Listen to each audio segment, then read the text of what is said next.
Hello students, today we are going to discuss another chapter or another unit called the wave nature of light. As per your syllabus it says wave nature of light.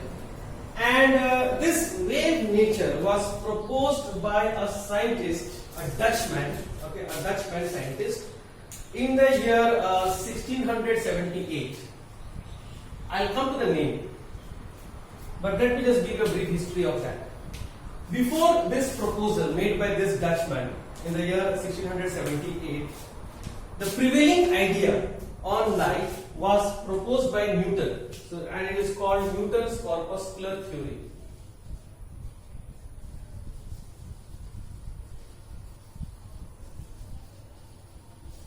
Okay, corpuscles. What is if you have to search what do you mean by corpuscles? Corpuscles are nothing but just you can just imagine this to be in a stream of beads. Okay, just beads. Just like the RBCs are flowing in your blood. RBCs are nothing but some. How does the RBC looks like? The RBC looks like this. Okay, so it's like beads. Okay, from there on the name was derived for RBCs also. WBCs also corpuscles. So the beads are flowing in the stream like this. Okay, so it's just like a stream of beads. So light was assumed to be a stream of beads. That was proposed by Newton, and it was able to, what you can say, it was able to justify some of the behavior of light, like reflection, refraction, and all. Quite okay. But there are certain more phenomena of light which our corpuscle theory cannot explain. So in the year 1827, there were two scientists called Young and Fresnel. They said that they are going through a phenomena of light which they call that as interference. That means the overlapping of light. And in that they saw a very mind-blowing phenomena they saw. And they saw that light plus light can give you darkness also. Okay, so and it's a very famous saying in physics also that light plus light is equal to darkness. Of course, light plus light is light also, but light plus light can be darkness also. Okay, and for this, all this they cannot justify all these things with the help of the Newton's corpuscular theory. So they said that that this guy, whatever he proposed in the year 1678 looks good and it has some solid evidence. Okay, so the experiment was being done, and they were the pioneers in the experiment. And now this guy is now getting some attention, but by this time he is no more in this world. But his idea is now getting some attention. Okay. Then in the year 1873. A scientist called Maxwell proposed that an accelerated charge produces electromagnetic wave. And now this guy gave you the correct behavior of light. This guy, that accelerated charge. Okay, if a charge is oscillating, that is also accelerated. So if an accelerated charge is oscillating, or a charge if it is oscillating, it creates in its surrounding electromagnetic waves. Okay, and these waves is nothing but the one which we know already. It's called the light. Light also falls under the light also now.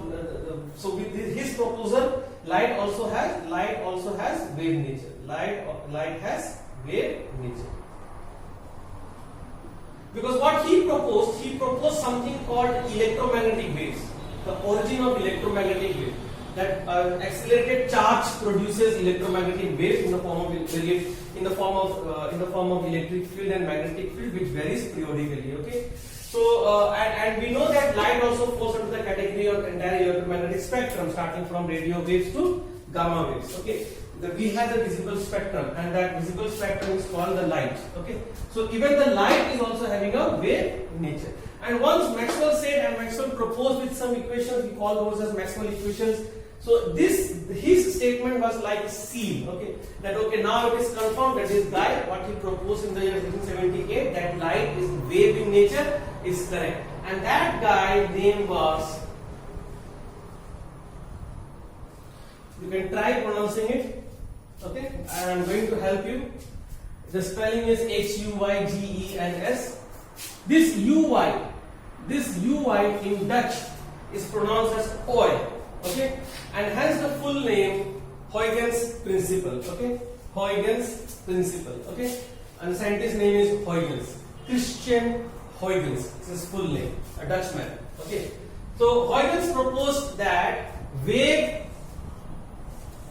light has a wave nature, okay, and he proposed two principles, and in that principles he discussed about two words called wavefront and secondary wavelets, okay, and we are going to understand this two to understand the wave nature as proposed by Huygens principle.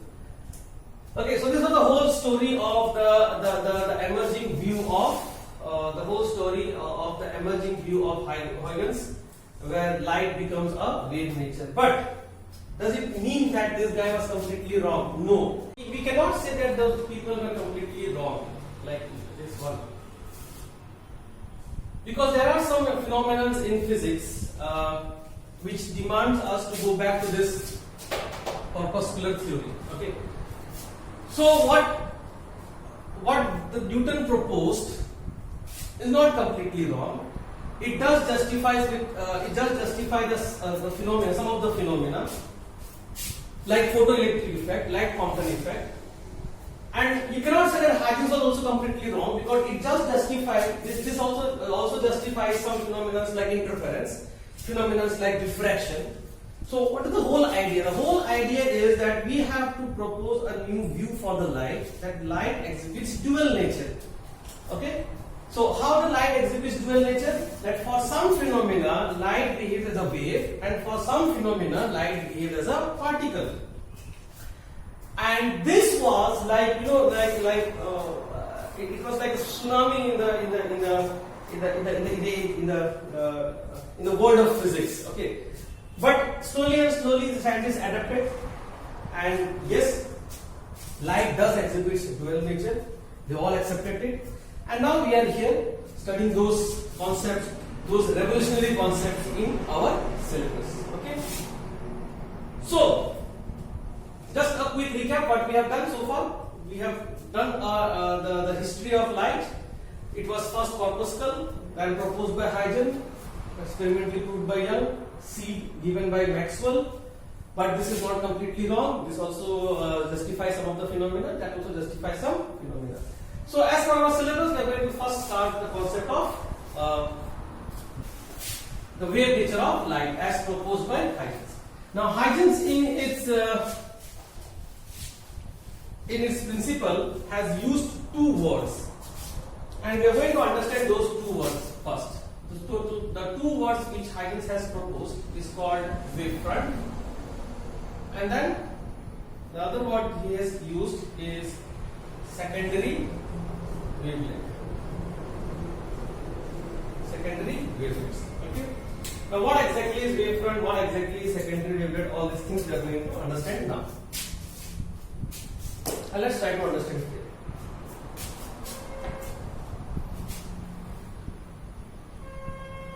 First, let us consider this.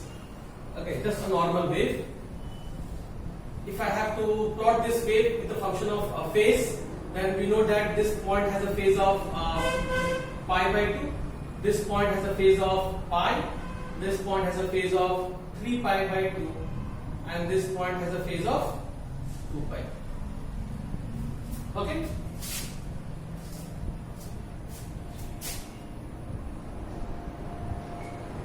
There is one more name for a wave given to this point. These are called crest, and this is called trough, crest and trough. Okay, that is, we will not discuss too much. Just you know that it's called crest and trough. Other phases also included. I mean, like from here, anywhere from all these points, we will definitely have some phase, because we know that it's a continuous function. Okay, from 0 to pi by 2, if I call in terms of degree, from 0 to 90 degree, you have all degrees in between, 1, 2, 3, 45 degrees also there, 45 means pi by 4, so somewhere here is pi by 4 sitting, all those are there, okay. But these are the famous points, the famous phase points, pi by 2, pi, 3 pi by 2 and 2 pi. So, when I use the word phase, just remember that there is a point, there is a phase which decides the amplitude of the wave. So for a phase of pi by 2, amplitude is maximum. For a phase of pi, the amplitude is 0 if the wave looks like this. Okay. Now, try to understand this with the simplest example here. This is the top view of a pond. Okay, a small, or let us say swimming pool. What will happen if you drop a stone? Just you drop a stone. Let us say you drop the stone exactly at the center. If you drop a stone exactly at the center, what will happen? You will see the ripples being formed. So if you drop a stone over here, you will see a disturbance which it starts propagating. Okay. So you will find a ripples being created. But is this the only ripples? No. When this ripples vanishes, the other ripple has been formed. When this ripple vanishes, the other ripple is formed and it propagates in the entire medium. Okay? So what has happened now? What has happened here? The first source of disturbance was your stone. And let us say that disturbance created this ripple. But who is creating this ripple? This ripple is created because of this disturbance, the first ripple. And who is creating this disturbance? This disturbance is created because of the second ripple, the second disturbance. And that is where Huygens proposed the idea that each point over here in the first ripple, each point, okay, because it's a medium. What we are dealing here is a medium. So each point over here can be a secondary source of wave. Similarly, when this creates this wave, then each point on this can be a secondary source of wave. Okay. Now, if you are having trouble understanding this, try to understand this. Say that I have placed a long bamboo over here, or let us say I am using another word called, let us say, obstruction. Okay, and in that obstruction there is a small opening over here, a very small opening over here. Just imagine that I have placed one bamboo here, and it is floating, and I created a disturbance over here. So when the disturbance is created, the disturbance propagates, will reach over here.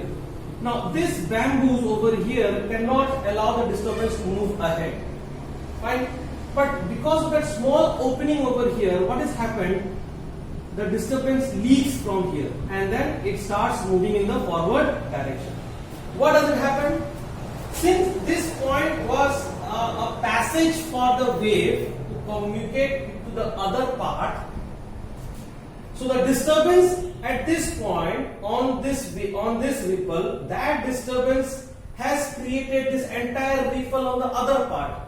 So what does it mean? It means if allowed, then this point has, when I say if allowed, I mean there is a gap. Okay. So what has happened here, that this point behaved as the secondary source of disturbance. Okay. If this is not a secondary source of disturbance, these ripples would not have been formed. Is it clear? So if allowed, each point can behave like a secondary source of disturbance. And that is where we introduce the concept of wavefront and secondary wavelength. Let us try to see here the concept of wavefront. Okay? Okay, over here.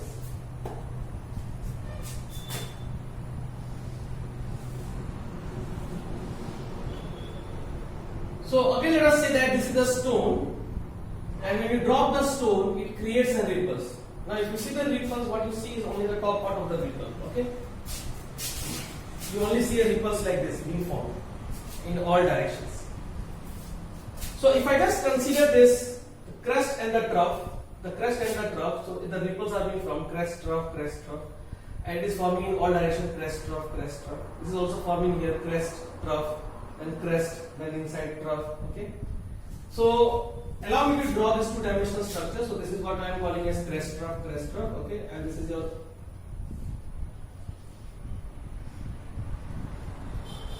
Now, what is the phase of this? Pi by 2. What is the phase of this? Pi by 2. What is the phase of this? Pi by 2. What is the phase of this? Pi by 2. So if I encircle all these points and all this in this imaginary line has covered or has touched all the points in all the ripples, and those points in the ripples has a phase of pi by 2. So these imaginary lines are called wavefront.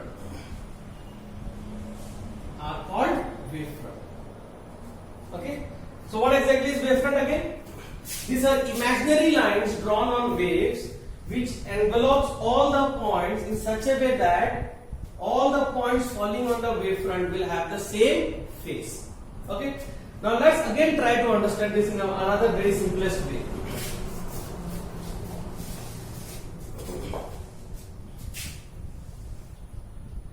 Consider the pond again. Say that you have a long bamboo and your friend is making this bamboo to move up and down. Okay, just imagine that somebody has placed a bamboo on the top surface of a pond and he is just disturbing it like this. Periodically he is disturbing it like this. Okay, so what he is creating ripples. So he is creating ripples.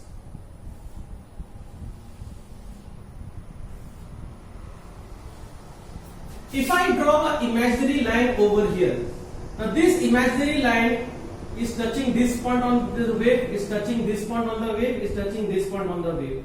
And if you look very carefully, all these points has a phase of pi by 2.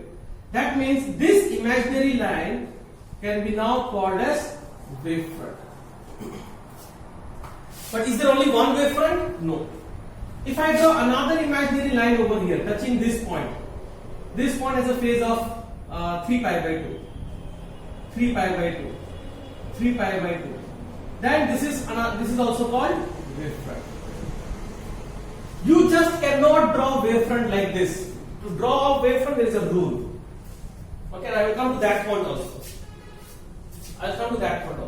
What is the rule? So this is not a wavefront. You just cannot draw any line and say this is my wavefront. No. The criteria of an imaginary line to be called wavefront is this, that it should have all the points on it having same phase. So that line is called the wavefront. Okay.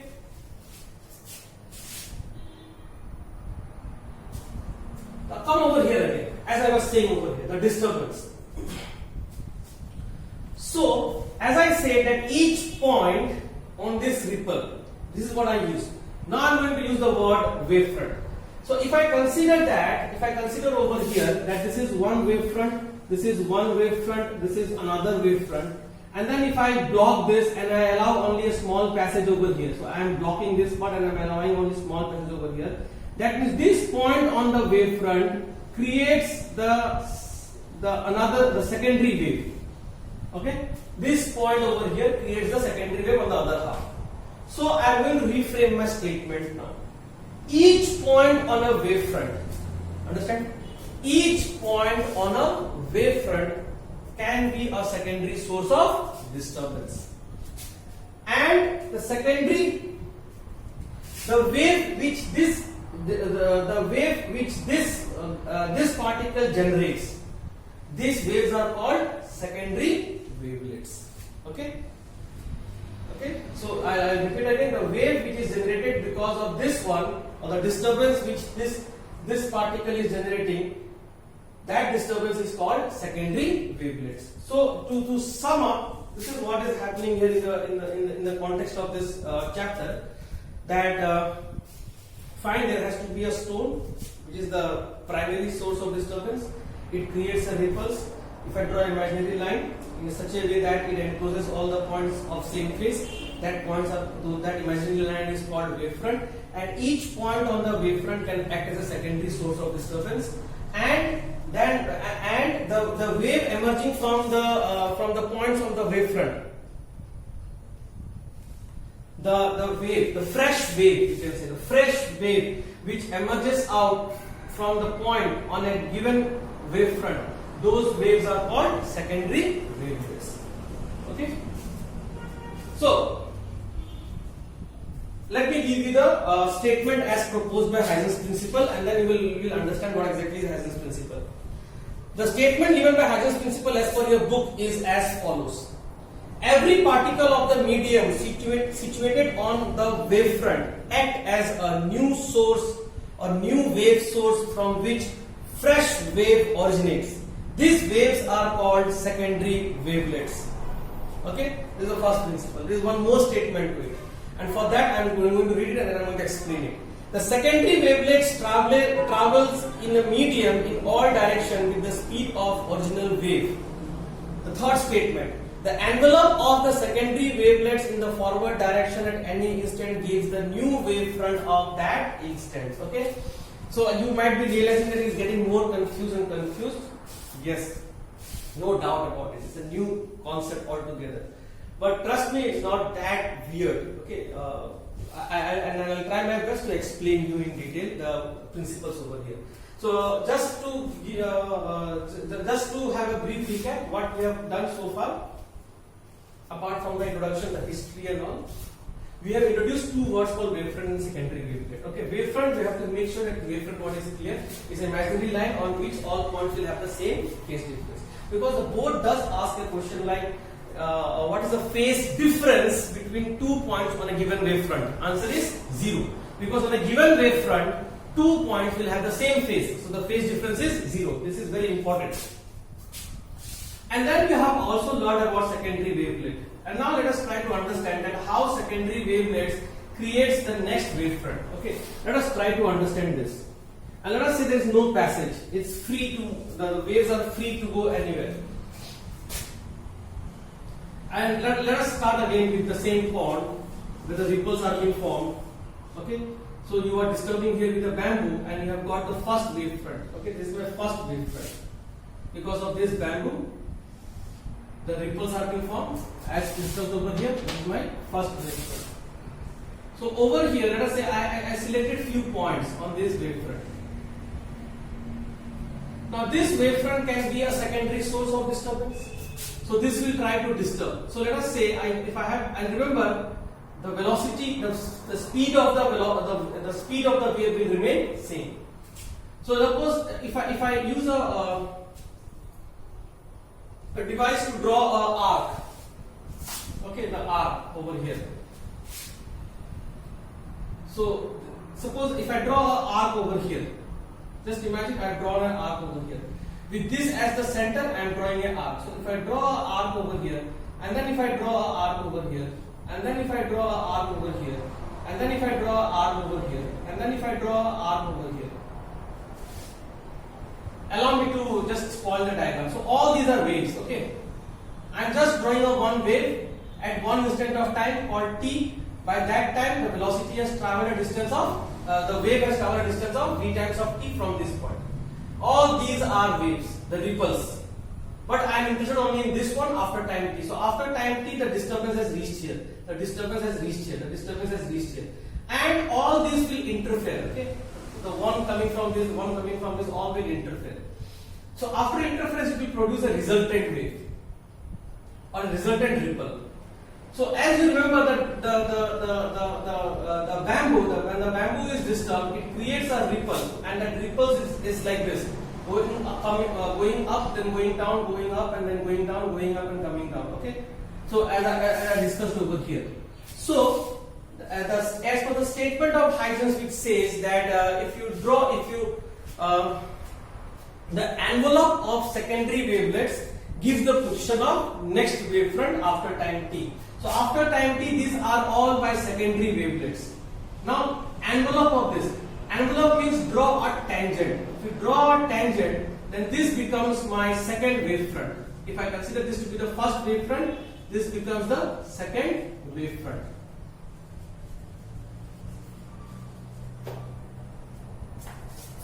if I continue like this, like now let us say I have some points over here, and then if I again draw a arc, again if I draw a arc, again if I draw a arc, again if I draw a arc, again if I draw a arc, and then I envelope this, draw a tangent, cover it up, third wavefront. And this is how the wavefront, and suppose if this happened at time t, let us say this is happening after time t dash. Okay. So after any time t, I can draw a wavefront. For example, this is my primary source. Say that this is my wavefront, and from this wavefront, let us say these are the particles, and I want to know where is my second wavefront after time t. So take this, draw a arc after, let us say I want to find after time t. So from here you draw a arc of radius b times of t. From here you draw a arc of radius b times of t, b times of t, b times of t, b times of t. And then if you draw a tangent to all these arcs, okay, all these arcs, if you draw a tangent, okay, and there are all many are there, all these particles, there are many, in between there are many, all these are, so there are no gaps. So if you draw all the, if you join all the tangents, what will you get? You will get another second wavefront. Okay, so this is how we can draw from one wavefront. We can draw where is the second wavefront, how it may look like, with the help of secondary wavelets. So all this arc which I have drawn is nothing but secondary wavelets. The waves which is created because of this point on the previous wavefront. Okay. So I'll now repeat the entire statement given by Huygens principle. Each point on a given wavefront can act as a secondary source of wave from where fresh wave emerges out. Okay. And these fresh waves are called secondary wavelets. Envelope to these wavelets gives the position of second wavefront, and so on. So you can draw one after another, Now, this is all about Huygens principle. How to use that and all we will discuss in the second class. But here I am going to discuss what is important for the board exam. Now, remember, if the wave is traveling like this, this is the direction of velocity vector. This is the direction of velocity vector. So this, remember, this was our radius line, okay, and this is my tangent line. So when you draw, what I will get? I will get this line to be perpendicular to each other, and that is the first concept which is generally asked in board exam or any entrance examination. What is the angle between the what is the angle between the wavefront and the propagation of wave? So the angle between the propagation of wave and the wavefront is how much? Is 90 degrees. If you see very carefully over here, also this is the direction of wave, direction of wave, direction of wave, and these are all my wavefront. What is the angle between the direction of wave, velocity, and the wavefront? Angle is 90 degrees. And if you remember, I do told you that you cannot just draw a wavefront. You should draw a wavefront in a way which is bound by certain principles and laws. And this is where I am introducing the concept of drawing a ray. So if you know a direction of wavefront, if you draw a line perpendicular to it, that is the direction of ray. That, or we can say that is the direction of propagation of light. So if I consider that, and vice versa, that means if you know the direction of light, then perpendicular to that will be your wavefront. To make you understand this, I am going to discuss few examples, and that is what you have to take a note properly.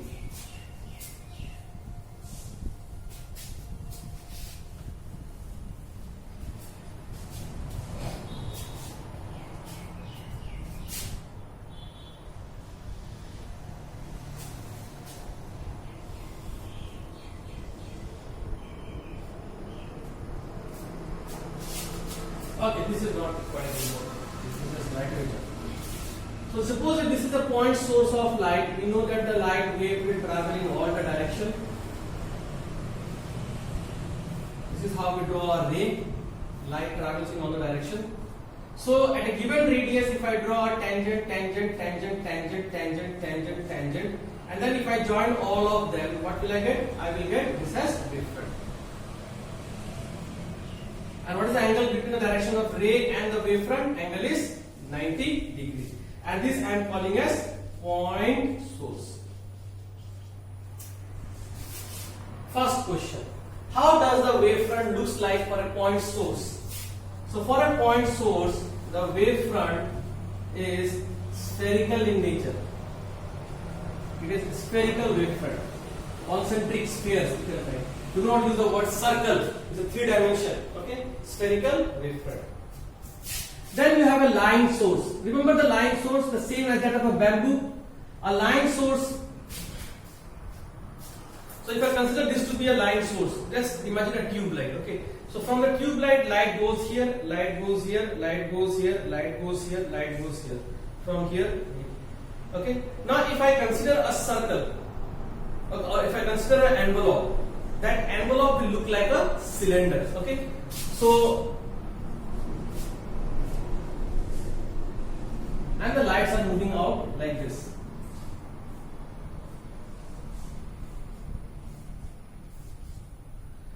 In all directions. So, the second thing you have to note down is line source. So, for a line source, how does the wavefront looks like? The wavefront looks like a cylindrical wavefront. These are all 1 mark question. Cylindrical wavefront. Now then you have planar source. Just imagine you have a plane structure which is creating light. So if I use a imaginary line, then this is called wavefront. And so here I can say for planar source, how does the wavefront looks like? Wavefront is planar wavefront.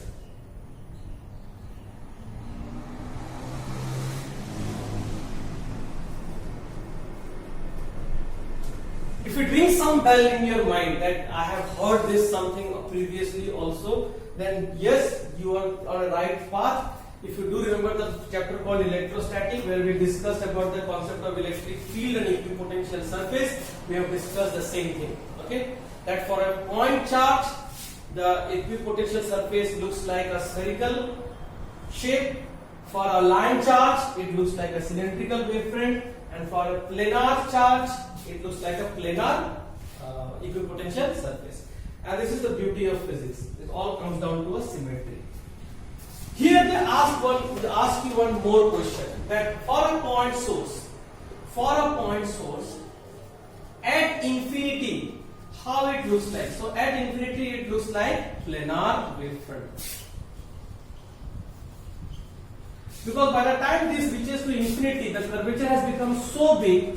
Just imagine that the curvature has become so big that if I consider a small segment where I am keeping an observer, and for that observer this will almost look like a straight. Okay, so don't forget, at infinity it looks like a planar wavefront, and this is what is very important for you to make a note. So from today's lecture, if you ask me what are the things which are very important, the very important thing is the ray direction and wavefront are at makes an angle of 90 degree. So first point. Second point, on the same wavefront,